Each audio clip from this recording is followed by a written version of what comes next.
Je déclare mon meublé, spécialiste de la fiscalité et de l'accompagnement des loueurs en meublé, a le plaisir de vous présenter Je découvre le monde du meublé, le podcast à destination de tous les loueurs en meublé. Que vous envisagiez de vous lancer dans l'aventure de la location meublée ou que vous soyez déjà fin connaisseur des avantages de cette activité, retrouvez-nous chaque semaine pour parler conseils, bons plans et suivre ensemble l'actualité de la location meublée.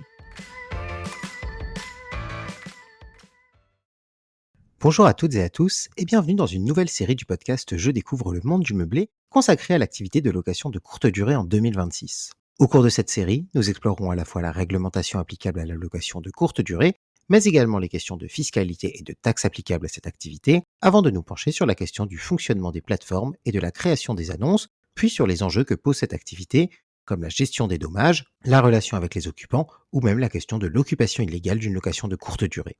Pour le premier épisode de ce podcast, nous allons donc aborder un sujet que nous avons déjà eu l'occasion d'aborder plusieurs fois, à savoir celui de la réglementation applicable à la location de courte durée, en réalisant un tour d'horizon que nous avons choisi de présenter sous la forme de questions-réponses, en nous inspirant des questions que se posent le plus les loueurs saisonniers au sujet de leurs obligations réglementaires en 2026. Pour débuter, demandons-nous donc ce qui qualifie la location de courte durée. La location de courte durée se caractérise à la fois par le type d'habitat proposé, la durée de la réservation et le type de bail. Ainsi, l'article L324-1-1 du Code du tourisme précise que les meublés de tourisme sont des villas, appartements ou studios meublés à l'usage exclusif du locataire, offerts à la location à une clientèle de passage qui n'y élit pas domicile et qui effectue un séjour caractérisé par une location à la journée, à la semaine ou au mois. De plus, l'article 1-1 de la loi du 2 janvier 1970, dite loi Hoguet, précise également que est considérée comme une location saisonnière pour l'application de la présente loi la location d'un immeuble conclu pour une durée maximale et non renouvelable de 90 jours consécutifs. Autrement dit, la location de courte durée nécessite à la fois un bien meublé et un bail d'une durée variable ne pouvant excéder 90 jours. Attention, il est nécessaire de préciser que, dans le champ de la location de courte durée se trouve également l'activité de location de chambre d'hôte qui, pour être constituée, nécessite la réunion de davantage d'éléments et impose certaines contraintes au sujet des prestations proposées ainsi que des modalités d'accueil des voyageurs. Maintenant que nous savons ce qui qualifie la location meublée, demandons-nous quel type de bien est adapté à la location de courte durée. Nous venons de le dire, la location de courte durée demande de mettre en location un bien meublé, autrement dit un logement qui comporte, à minima, les 11 équipements obligatoires fixés par le décret du 31 juillet 2015. Et, au-delà de l'aspect légal, il est important d'insister sur la nécessité de bien meubler et équiper un logement destiné à la location saisonnière, même au-delà des éléments obligatoires, car cela comptera beaucoup pour l'attractivité du bien. À partir du moment où vous disposez d'un logement qui peut être considéré comme meublé, vous pouvez donc pratiquer la location de courte durée, qu'il s'agisse d'un bien que vous avez acquis dans le but d'investir en location saisonnière, d'une résidence secondaire dans laquelle vous vous rendez occasionnellement, d'une dépendance de votre résidence principale, ou encore de votre résidence principale en elle-même, et ce, que vous en soyez propriétaire ou locataire, même si, dans ce dernier cas de figure, vous devrez avoir recueilli l'accord du propriétaire au préalable.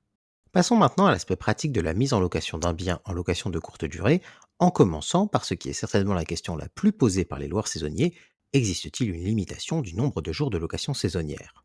La réponse à cette question dépend en réalité du type de bien loué, en l'occurrence s'il s'agit ou non de votre résidence principale. En effet, la location d'une résidence principale dans sa totalité, et donc en l'absence de ses occupants habituels, est limitée à 120 jours, durée qui découle de la définition même de la résidence principale, qui est le lieu dans lequel les occupants résident au moins 8 mois dans l'année. En conséquence, il est possible de louer sa résidence principale les 4 mois restants, soit 120 jours. Attention, dans certaines communes, les maires ont, en vertu de la loi Lemeur, réduit cette durée de location de la résidence principale à 90 jours et d'autres communes pourraient appliquer cette limitation à l'avenir. Toutefois, ces limitations ne touchent pas le cas dans lequel la résidence principale n'est louée qu'en partie, ce qui est tout à fait possible en location de courte durée. En effet, rien ne vous empêche de louer une chambre chez l'habitant alors même que vous continuez à habiter dans le bien et, dans ce cas, vous pouvez louer autant de temps que vous voulez dans l'année et même sortir du cadre de la location de courte durée en proposant, par exemple, un bail étudiant pour des séjours plus longs. Mais au-delà de cette limite qui touche les résidences principales, de nombreux loueurs s'interrogent également sur la nécessité d'enregistrer leurs biens auprès de la mairie. Et la réponse à cette interrogation va se simplifier en 2026. En effet, auparavant, la nécessité d'enregistrer un bien ainsi que la procédure d'enregistrement variait en fonction du type de bien loué et de la réglementation applicable dans la commune. En somme, dans les communes qui n'appliquaient pas la réglementation sur le changement d'usage, il était nécessaire de faire une déclaration simple pour tout bien mis en location de courte durée, sauf pour les résidences principales qui en étaient dispensées, et ce afin de permettre à la commune de recenser l'offre touristique sur son territoire. Quant aux communes appliquant la réglementation sur le changement d'usage, il était nécessaire, quel que soit le type de bien loué, de réaliser une procédure d'autorisation préalable soumise à enregistrement qui débouchait sur la délivrance par la commune d'un numéro d'identification à 13 chiffres que le loueur devait faire figurer sur toutes les annonces de location. La loi Le Meur a toutefois uniformisé ces deux procédures. En conséquence, tous les loueurs vont maintenant obtenir des numéros d'enregistrement qu'il leur sera possible d'obtenir en recourant à un service de télédéclaration nationale qui doit être déployé dans toutes les communes d'ici le 20 mai 2026. Il n'y aura donc plus de différence selon si la commune applique ou non la réglementation sur le changement d'usage. Parlant de cette réglementation, demandons-nous maintenant quand il est nécessaire d'obtenir une autorisation de changement d'usage. Pour répondre à cette question, tout loueur doit vérifier l'éventuelle application de cette réglementation sur le territoire de la commune où se situe le bien à louer.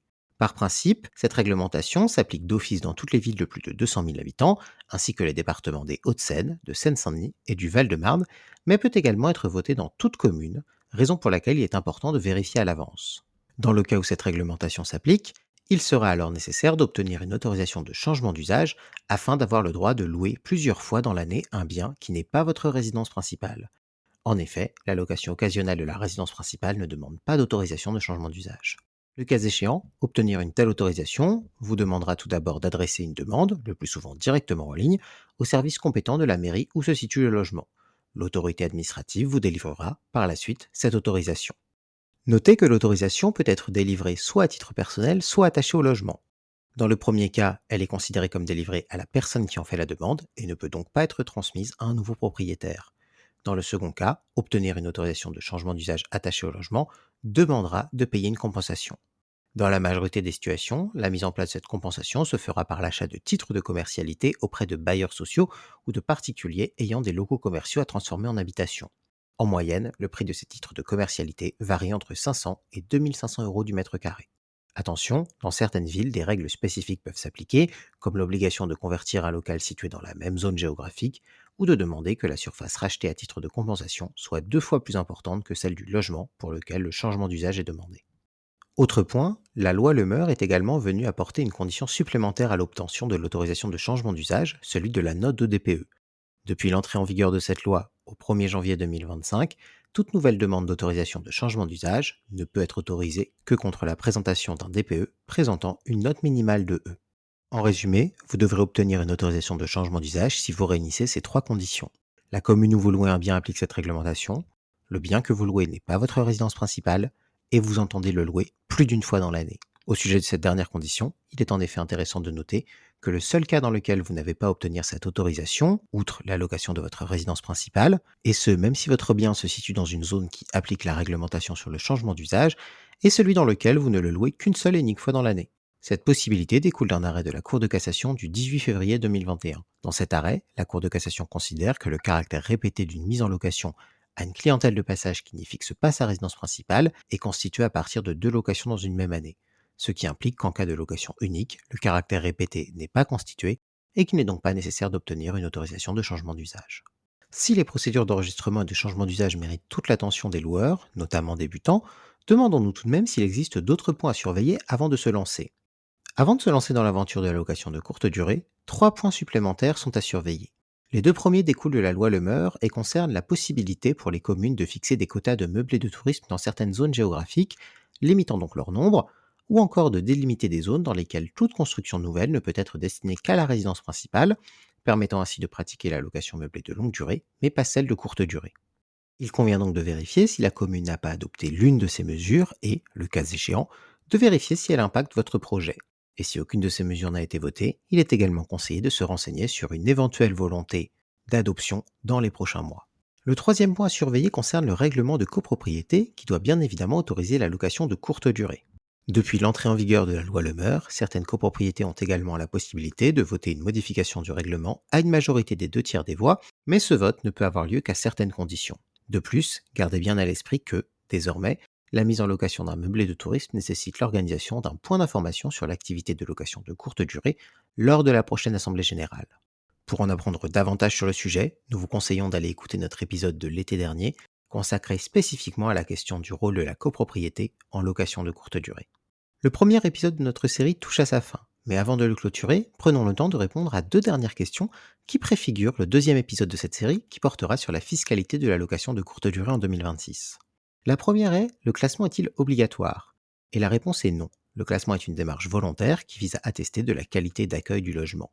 Le classement peut toutefois amener avec lui un avantage fiscal, sous la forme d'une exonération de CFE dans certaines communes, ou encore d'un taux d'abattement plus important pour les loueurs qui relèvent du régime microbique. La seconde est: faut-il s'immatriculer en location de courte durée? Et la réponse est oui, quelle que soit l'importance de l'activité, la fréquence de réservation ou encore le bien que vous mettez en location. L'immatriculation auprès de l'INPI constitue l'une des étapes capitales de votre parcours de loueur en meublé, car le numéro SIRET qu'elle vous permet d'obtenir est nécessaire pour pouvoir exercer votre activité de location meublée, et notamment pour réaliser votre liesse fiscale dans le cadre du régime réel. Pour vous aider dans cette démarche, vous pouvez aller consulter les guides détaillés élaborés par les experts de JT2M et disponibles sur notre site internet.